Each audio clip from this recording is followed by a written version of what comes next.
સર્વોચ્ચ ન્યાયાલય દ્વારા સેવારત શિક્ષકો માટે પરીક્ષા ફરજિયાત કરવામાં આવતા આ નિર્ણયને લઈને પંચમહાલ જિલ્લા પ્રાથમિક શૈક્ષિક મહાસંઘ દ્વારા કલેક્ટરને આવેદનપત્ર આપવામાં આવ્યું હતું।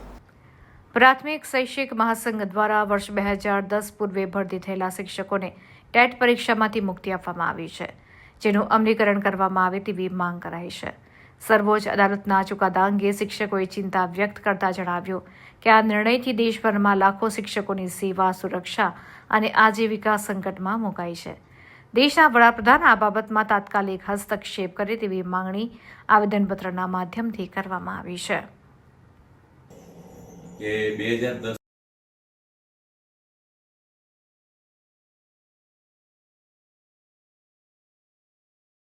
વિનંતી છે કે આ જે આવેદનપત્ર છે એ આપ મોદી સાહેબને પહોંચાડો। એક કોપી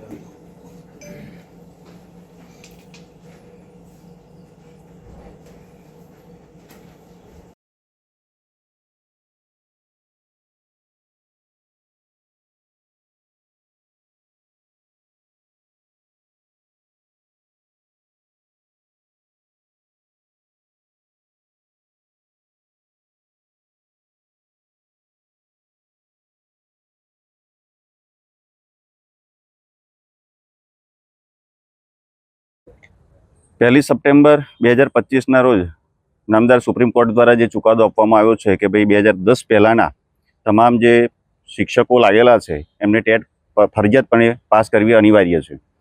તો એના અનુસંધાને અખિલ ભારતીય રાષ્ટ્રીય શૈક્ષિક મહાસંઘ દ્વારા ભારતભરમાં આજે દરેક જિલ્લા કક્ષાએ જિલ્લા કલેક્ટરશ્રીને આવેદનપત્ર આપવાનું એક આયોજન હતું અને એના ભાગરૂપે આજે પંચમહાલ જિલ્લાના ગોધરા તાલુકા મથકે અમે માનનીય કલેક્ટર સાહેબને આવેદનપત્ર આપવા માટે આવ્યા છીએ। આ આવેદન એટલા માટે કે આરટી અધિનિયમ 2009 અને 23મી ઓગસ્ટ 2010 એનસીટીઈના જાહેરનામા પ્રમાણે 2010 પહેલાં ભરતી થયેલા શિક્ષકોને ટેટમાંથી મુક્તિ આપવામાં આવેલી છે।